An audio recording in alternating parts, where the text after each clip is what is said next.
Eu gostaria de trazer uma reflexão sobre o pai.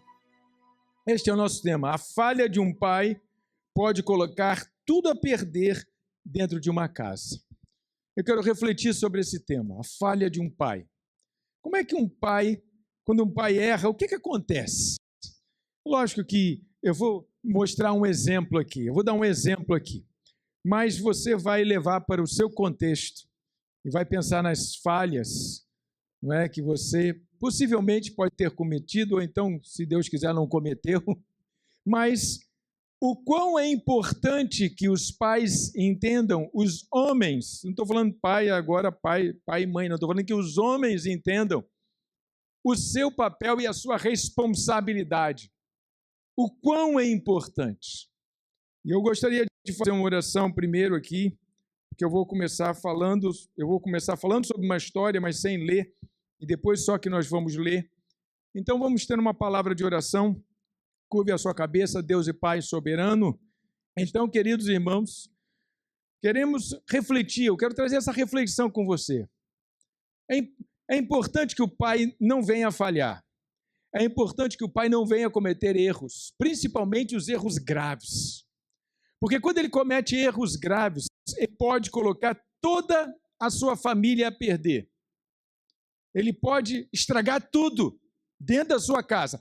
Muito embora seja no seu trabalho uma pessoa muito bem vista. Muito embora seja um homem valoroso na sua sociedade. Muito embora seja uma pessoa aclamada. Muito embora seja um grande homem dentro do seu povo. E nós tivemos um exemplo assim na Bíblia, em que eu vou precisar expor esse grande homem da Bíblia para falar o tipo de paternidade que ele apresentou, os seus erros e o que aconteceu com a sua família. Agora, deixa eu fazer uma defesa. A Bíblia não precisa que ninguém lhe defenda, né? Mas deixa eu dizer uma coisa para aqueles que entendem pouco, menos ou nada sobre a Bíblia. A Bíblia é um livro que quando a gente chega na igreja, alguém diz assim, ela é inspirada por Deus. Foi Deus que escreveu esse livro. Aí todo mundo, eu mesmo, né? Deus escreveu esse livro. Como? Ele desceu do céu e... Não, os autores foram inspirados e escreveram esse livro. E aí a gente que não conhece, que está de fora, que está chegando, eu mesmo cheguei de um centro espírita para a igreja, a gente fica com a pulga assim atrás dele. Não, vou acreditar pela fé mesmo. Mas hoje, irmãos, eu não acredito mais pela fé. Eu acredito porque não tem outro jeito. Depois que você conhece o texto, depois que você conhece a palavra, não tem outro jeito. Você sabe por quê? Agora eu posso dizer que eu já escrevi um livro, né? Porque na verdade eu já escrevi 3. Mas quem nunca escreveu um livro nunca passou por isso. Quando você escreve um livro, você toma muito cuidado com o que está escrevendo. Você toma muito cuidado porque outras pessoas vão ler e você fica assim, nesse parágrafo aqui, o que o meu leitor vai pensar? Nesse parágrafo aqui, o que vão imaginar de mim? São essas coisas que passam na cabeça de quem escreve um livro. Então você revê, você muda o texto, você muda o parágrafo, você volta e diz de outra forma, porque da maneira como você diz, você vai ter muita gente aplaudindo você, vai ter muita gente vaiando você, vai ter muita gente ovacionando você, vai ter muita gente virando as costas para você. E você não quer isso, né? Você quer que o seu livro ele seja lido por muitas pessoas. E aí o que é que você... É assim. Só que a Bíblia é um livro diferente. porque ela expõe os sucessos e os insucessos dos grandes homens de Deus.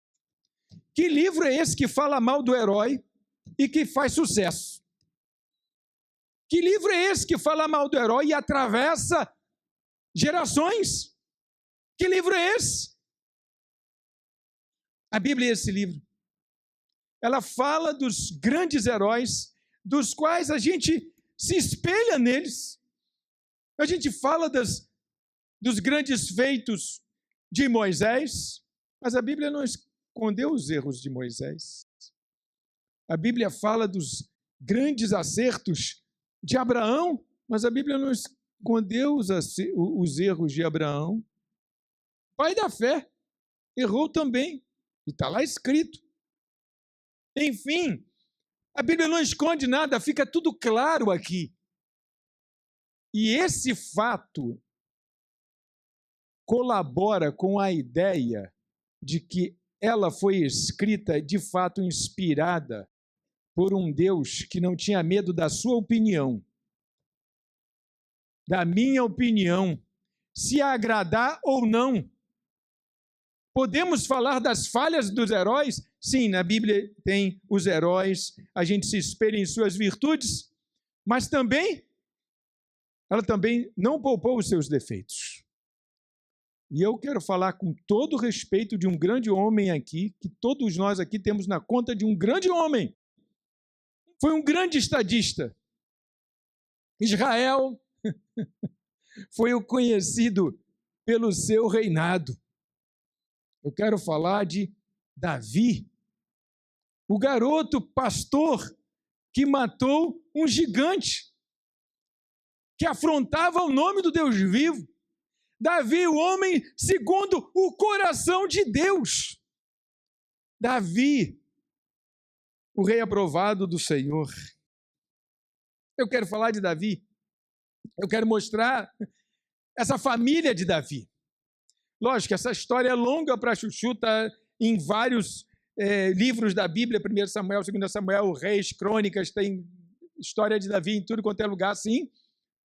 E a gente vai precisar de filtrar muita coisa. Para eu falar só da história de Davi, só do Davi pai. O Davi pai. Davi pai saía sempre para a guerra. Mas em algum momento lá da história de Israel, acharam que Davi poderia não ir em todas as batalhas, ele começou ficando no castelo em alguns momentos. E aí, ele desejou, da sacada do palácio, ele viu uma mulher muito formosa, tomando banho, provavelmente nas varandas da sua casa, alguma coisa assim, naquela época se tomava banho de banheira, não é? E ela estava tomando banho, e ele viu aquela mulher formosa, e ele então a desejou. Ele fez isso sozinho, ninguém estava por perto, ele a chamou, mandou buscá-la, a desejou e lhe possuiu. E aí o que aconteceu? Ela engravidou. E ele aí cometeu o seu segundo erro. O primeiro erro foi desejar aquilo que ele não poderia desejar. Aí ele cometeu o segundo erro. Ele mandou matar o marido dela, que estava na guerra lá, lutando para defender o palácio. Ele manda matar Urias, seu marido, lá na guerra. Ele chega lá para uns comandantes lá e chega e diz, olha, quando a guerra estiver pegando fogo, vocês recuem e deixem Urias sozinho na frente, que aí os inimigos nossos vão dar conta dele, então tal, Urias tem que morrer. E foi assim. Então ele, além de ter desejado a mulher de um de seus fiéis escudeiros, ele também mandou matar esse escudeiro. Essa mulher era Betseba, essa criança nasceu, mas essa criança morreu. Como castigo, e o castigo dele foi muito além do que apenas a morte da criança, que já foi uma grande coisa. Mas eu quero falar sobre os desdobramentos deste ato. Porque nesta altura do campeonato, Davi, ele já tinha 6 filhos com as suas mulheres. Então, eu estou falando do adultério com Betsabá e o assassinato de Urias. Isso está em 2 Samuel 11, 12, 10 e 12. Ou seja, é muita história para a gente ler agora, é muito texto para a gente ler. Você, o bom leitor da Bíblia, sabe do que eu estou falando, só a referência. Então, qual foi o erro de Davi? Olha lá. Davi comete adultério e ordena a morte de Urias. O profeta Natã anuncia que a espada não se apartaria da sua casa. Essa falha moral fragilizou sua autoridade como exemplo para os filhos. Davi tinha 6 filhos para dar exemplo nesta altura do campeonato aí. Isso tudo está escrito aqui em 2 Samuel 11, depois capítulo 12, 10 ao 12. Exatamente nessa condição. E é isso que acontece. Davi, já com 6 filhos, comete um adultério, manda matar o marido da mulher. Aí a mulher fica com... E aí ele fica com a mulher lá no palácio para ele. E os seus filhos viram isso. Os 6 filhos de Davi viram isso. Viram esse comportamento do pai. Um pai que procede assim tem alguma moral dentro de casa? O silêncio de vocês é uma resposta legal. Um pai que procede assim pode ter moral lá com Joabe, com o exército, com os inimigos, mas dentro de casa, esse pai tem alguma moral? Pois é, só que ele não sabia disso. Ele pensou que ele tinha moral dentro de casa. Aí o que acontece? O seu primeiro filho, nome dele, Amnon, primogênito de Davi, pela linhagem seria o sucessor de Davi, Amnon, primogênito. Ele olha para sua irmã, sua meia-irmã, e ele cobiça essa meia-irmã. Ele faz exatamente o que o pai fez com a vizinha. Ele deseja essa meia-irmã. Assim como o seu pai, Davi, não tinha o direito de desejar Betseba, que estava lá na sua casa, tomando seu banho, Amnon também não tinha o direito de desejar sua irmã. E pior do que algo assim, e pior do que um sexo furtivo, foi um estupro. Pior do que isso. Amnon estupra sua meia-irmã.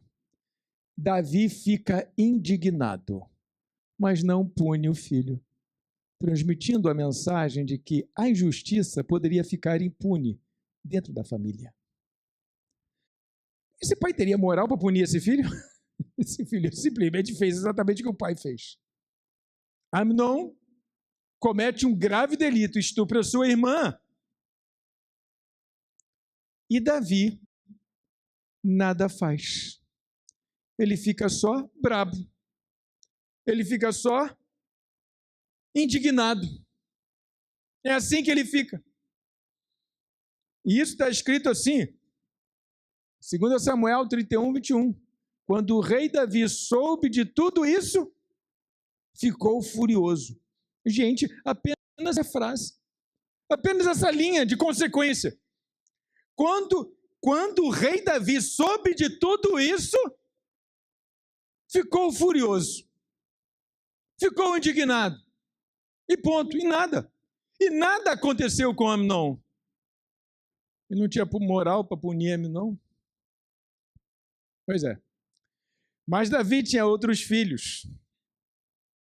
Que é o segundo filho que deve ter morrido na juventude. O nome dele pouco aparece. E tinha um terceiro filho chamado Absalão, que era irmão de Tamar, quem Amnon havia estuprado. Absalão não gostou nem do que Amnon fez, e, muito pelo contrário, decepcionado com o posicionamento de seu pai. Que quando ele não faz nada, Absalão entende que ele deveria fazer alguma coisa para livrar o ultraje de sua irmã. Então Absalão, muito astuto, deixa passar um tempo, 2 anos, e Absalão, então, já estou no Absalão, né? Estou correndo demais. Antes do pouco Absalão, tem mais uma frase aqui embaixo.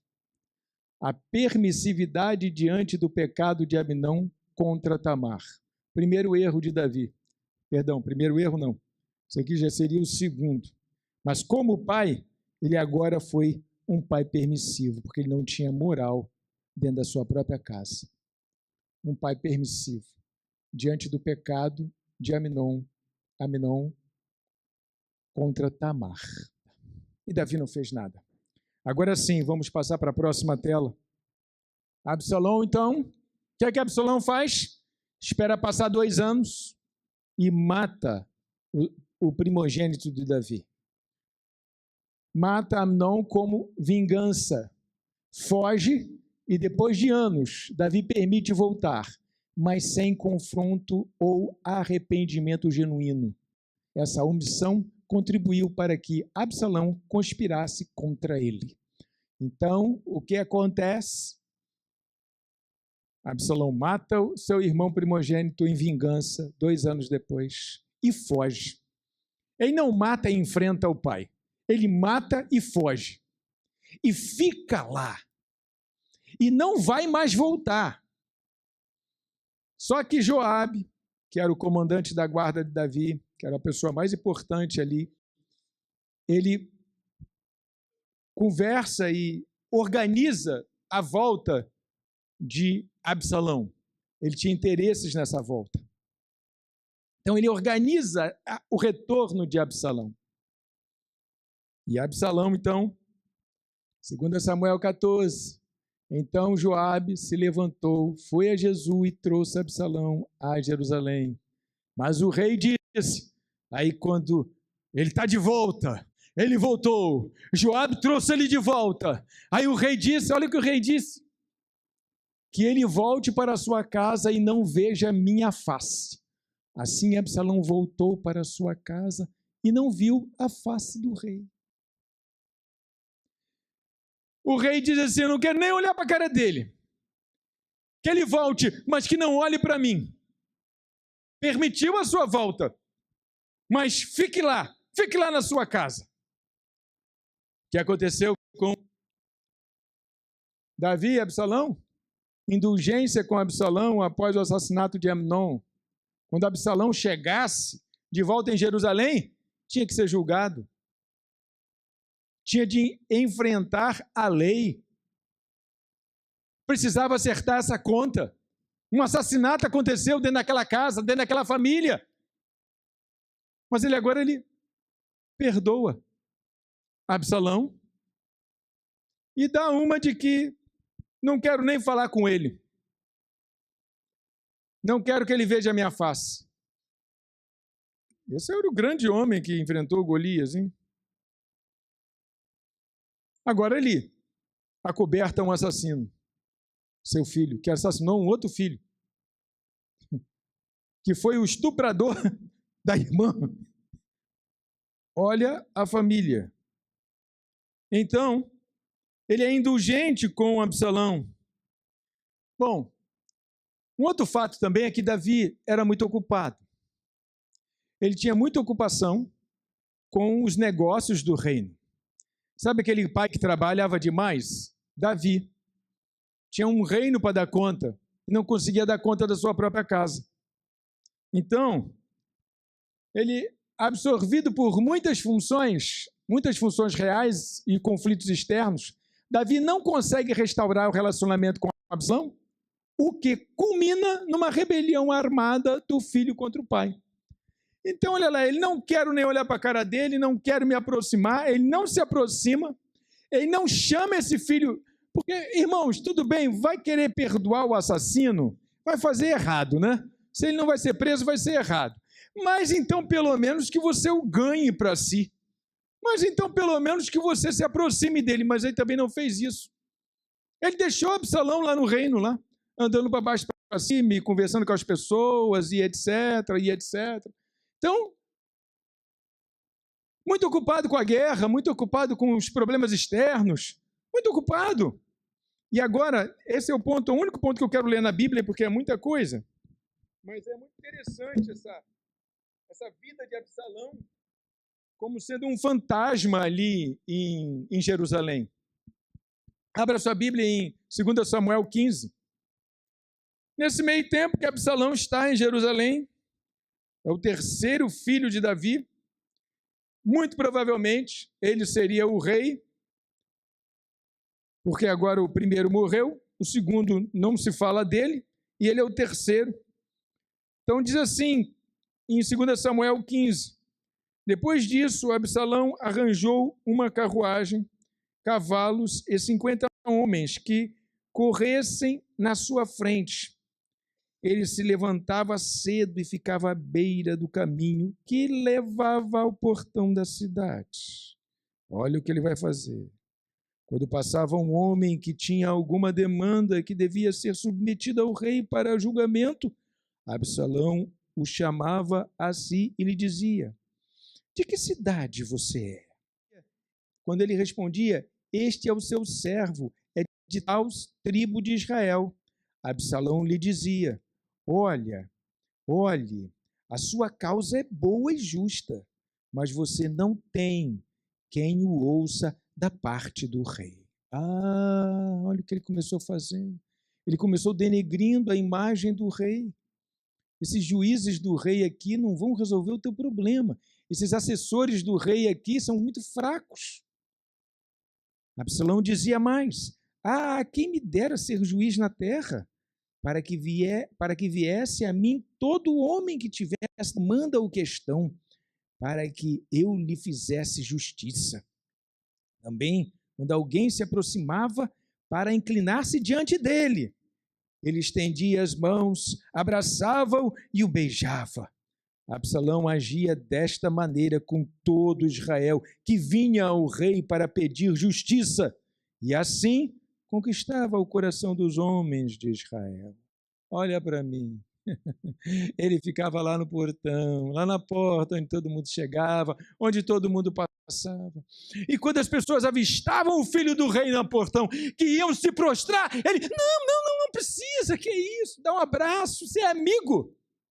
Bajulador, ele bajulava o povo. Ele dizia: quem dera que eu fosse juiz nessa terra, ia resolver o problema de vocês. Aqui não tem juiz para resolver o problema de vocês, não. Ao fim de 4 anos, Absalão disse ao rei: deixa-me ir a Hebrom, falou para o pai, Davi, deixa-me ir a Hebrom cumprir o voto que fiz ao Senhor. Porque quando eu estava morando em Jesus, na Síria, este seu servo fez um voto, dizendo: se o Senhor me trouxer de volta a Jerusalém, prestarei culto ao Senhor. Então o rei disse: vai em paz. E Absalão levantou-se e foi para Hebrom. Absalão enviou emissários secretos por todas as tribos de Israel, dizendo: quando ouvirem um som das trombetas, digam: Absalão é rei em Hebrom. De Jerusalém foram com... Agora, olha só, olha a tramóia. De Jerusalém foram com Absalão 200 homens convidados, porém iam na sua simplicidade, porque nada sabiam daquele plano.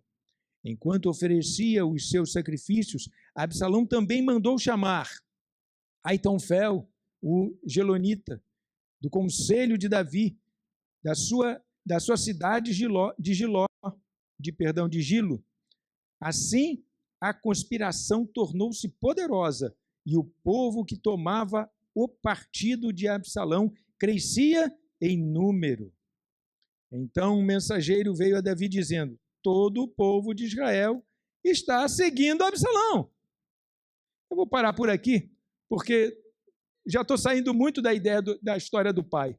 Vocês estão vendo o que esse menino, essa criança fez? Porque ela não foi repreendida pelo seu pai, porque ela não foi confrontada por seu pai. Agora, essa criança quer o reino do pai. E está fazendo tudo para o reino do pai. Então aqui a terceira falta de Davi, falta de presença e orientação contínua. Ele não tinha nada que mandar chamar de volta, permitir que viesse e deixou para lá. Ele tinha que acompanhar de perto. Se ele tivesse de perto ali, Absalão não faria o que fez. Se ele dissesse, não, tu vai faltar aqui, vai andar comigo a partir de agora, porque você tem que aprender algumas coisas importantes que você não aprendeu. Você não vai ser preso, não, mas você vai ter que aprender algumas coisas que você não aprendeu. Você vai andar comigo. Ele não foi presente na vida desse filho. Ele não foi atrás para restaurar essa vida. Ele largou o filho de lado e deixou ele fazer do jeito dele. Mas aí o que aconteceu? Eu não coloquei aqui, nem vamos ler, porque é muita coisa para a gente ler. Essa conspiração cresceu e os exércitos de Davi tiveram de confrontar o exército de Absalão. E nesse confronto, Absalão morre. Muito embora Davi tenha dado ordem a Joabe que fosse generoso e poupasse a vida de Absalão, Joabe fez de conta que não ouviu e foi ele mesmo que executou o filho do rei. Joabe era fiel, mas nem tanto. E aí morre Absalão e o rei chora copiosamente. Davi fica deprimido. Davi chora pelos cantos do palácio, porque ele acabou com a insurreição, mas às custas do filho que ele teve de matar, para não perder o reino. Porque se ele perde o reino para esse filho que o mataria. Muitos anos passou depois disso. Muitos anos. Na linha sucessória, sobravam agora, havia outros filhos, mas na linha sucessória haviam dois apenas agora. Adonias e Salomão. Salomão não era homem de guerra, era homem pacífico, não estava interessado em brigar com ninguém, nem lutar por trono, nem fazer nada disso. E Adonias não. Muito mais tempo na frente, aí o rei já está idoso, já perto de morrer. Adonias vê que o pai está nessa condição, muito velhinho já trocando direita com esquerda, já não vendo direito as coisas. Davi nunca o havia contrariado, permitindo que Adonias desenvolvesse ambição e proclamasse a si mesmo rei, gerando uma crise de sucessão. Tudo estava caminhando para que profeticamente Salomão assumisse. E muito provavelmente também Adonias, entendendo isso, Adonias reúne um grupo pequeno, inclusive com esse Joabe, que era o general da guarda, e junto com um sacerdote também muito importante que ele tinha lá. Esses dois vão para um lugar afastado e ele se declara rei de Israel. E a notícia vem para o castelo. Natã, então, aí, sabiamente, chega e vai dizer, olha, tem alguma coisa errada aí, Davi. O povo está dizendo que teu filho, Adonias, é rei. São 2 páginas para contar isso. Tem um detalhe também, que entra a Betseba no lugar para interceder e tal. Enfim, tem vários detalhes nessa história. No final da história, o que acontece com Davi? Ele precisa se antecipar e coroar o filho Salomão, porque agora ele já não está mais em condição de enfrentar mais ninguém em um teatro de guerra. Ele não está mais em condição de fazer isso. Ele então passa o trono em vida para Salomão, que não era um homem de guerra, mas agora Salomão tinha ao seu lado os valentes de Davi. Quem eram os valentes de Davi? Era a tropa de elite do reino de Israel, os valentes de Davi. E mais os homens valentes que Joabe os havia abandonado. Enfim, gente, Salomão é proclamado rei. Eu não vou dizer assim antes da hora, porque tudo está na hora de Deus, né? Mas não seria assim num rito normal. O rei morreria e depois o sacerdote e o profeta declararia o novo rei, o filho que ficou ali aos pés do seu pai até o fim do seu último suspiro. Essa seria a cronologia dos fatos. Mas Davi, porque um outro filho reclama o trono, ele precisa abrir mão do trono, entregar o trono a Salomão, um filho da promessa, havia uma promessa sobre Salomão, e esse pai, agora com Adonias, qual é a falta com Adonias? 1 Reis 1, seu pai jamais o tinha contrariado, dizendo, por que você fez isso ou aquilo? Um pai que nunca perguntou ao filho, por que você fez isso? Por que você fez aquilo? Por que você subiu aí? Por que você pegou isso? Um pai que nunca havia questionado o filho. Aqui. Davi e Adonias. Adonias nunca foi questionado por seu pai.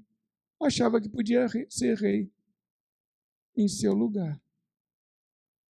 Falta de disciplina com Adonias, o grande rei Davi. Foi indulgente quando deveria ter julgado. Foi permissivo quando deveria estar próximo. Foi indisciplinado, não disciplinou seus filhos. E essa foi a bagunça que ele arrumou na sua casa. Por ter cometido um erro lá na frente. Se você prestar atenção, tudo isso veio por causa daquele erro. Que o que o seu primogênito Amnon fez foi exatamente o que o pai fez. Ele copiou o pai. Aquilo ali gerou uma revolta no terceiro filho, que era irmão de sangue daquela filha. E ele aí mata o primeiro. Para não confrontar com o pai, ele foge e fica um tempão fora. Depois ele volta, não acontece nada. Não acontece nada e esse pai também não se aproxima. Esse pai não se aproxima e esse filho vê que não aconteceu nada. E esse meu pai não se aproxima, esse filho aí, bom, agora só falta eu reinar no lugar dele. Esse filho morre numa disputa com o pai. O pai leva para o túmulo o fato de ter matado um filho na guerra. Anos depois, o pai já velho precisa transmitir o reino para o outro filho, para o filho da promessa, porque o filho que ele nunca chamou atenção, Adonias, pensa que vai ser rei em seu lugar. Você está vendo como é que um errinho só, um errinho de um pai coloca toda uma geração infeliz. Conclusão, a falha moral de Davi trouxe a espada para dentro de sua casa e alterou todo o curso de sua família, uma vez que foi pai permissivo quando não chamou a atenção de Amnon no estupro de Tamar, indulgente com Absalão sem controlá-lo sobre o assassinato, sem confrontá-lo em relação ao assassinato de Amnon. E indisciplinado por nunca ter contrariado Adonias. as falhas de Davi. Salomão, muito tempo depois, farto em dias, escreveu assim em Provérbios: corrija o seu filho e você terá descanso. Ele será um prazer para a sua alma. Salomão viu toda essa história acontecer. E quando ele escreveu esse provérbio aí, muito provavelmente ele deve ter lembrado da sua casa. Qual foi a única coisa que faltou nessa casa? Exemplo do pai e também correção. Corrija o seu filho. Você quer ser um pai feliz? Você quer ser um pai fantástico? Você quer ser um pai que vai para o teu funeral, você vai ser enterrado com alegria? Faça isso aqui. Você terá descanso. Ele será um prazer para a tua alma. Corrija o teu filho. Quando o pai corrige o filho, ele simplesmente está promovendo saúde nessa família. Mas corrigir o filho tem tempo, tem hora, tem como, tem uma série de outras questões. A correção, ela não pode faltar. Independente do tempo que for, a correção tem que existir. E esse é um dos papéis, se não o papel mais importante, o de orientar, o de apontar, o de dar o exemplo, é o papel do pai. Corrige o teu filho. Eu tenho certeza, ou então não vou ter 100% de ter certeza, mas 90% de certeza que ele colheu esse ensinamento aqui dentro da própria casa, dentro da própria família dele. Corrige o teu filho. Porque o que menos Davi fez foi corrigir os filhos que tinha. Queridos, eu falo assim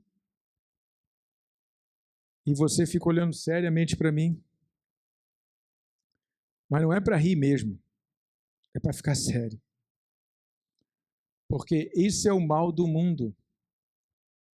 O mal do mundo é crescer sem um pai. Mãe todo mundo tem. Quando tu pega um moleque preso lá no Degase, e se você começar a conversar com ele, a maioria deles vai dizer que ele é daquele jeito, ele teve daquele jeito, porque ele não teve um pai. É difícil dizer que não teve uma mãe. Mãe todo mundo teve. A mãe dele está na igreja orando por ele, para ele sair dali e ser um homem de bem. A maioria diz assim, é porque eu não tive pai. E não precisa ir longe, não. Às vezes no consultório eu escuto isso, que meu pai não me orientou. Homem velho, com 40 anos nas costas. É que meu pai, ele era muito... Ele não sei o que ele pensava, ele não me deu orientação. E a gente fica pensando assim, por que ele não cobrou essa orientação da mãe, né? Ele cobra do pai. Arquetipicamente é cobrado do pai. É o pai que orienta, é o pai que disciplina, é o pai que apresenta a vida para o filho. É o pai que dá direção. Então, quando o pai abre mão disso, ele está chamando desgraça para a sua casa. Então, senhores pais, por favor, observem Provérbios 29, 17. Corrija o seu filho e você terá descanso. Ele será um prazer para a tua alma. Corrija, por favor, o seu filho. Não deixe para depois a vida corrigir, não. Porque se você deixar para a vida corrigir, meu Deus, vai ser uma tragédia. Vamos escovar a cabeça para uma palavra de oração.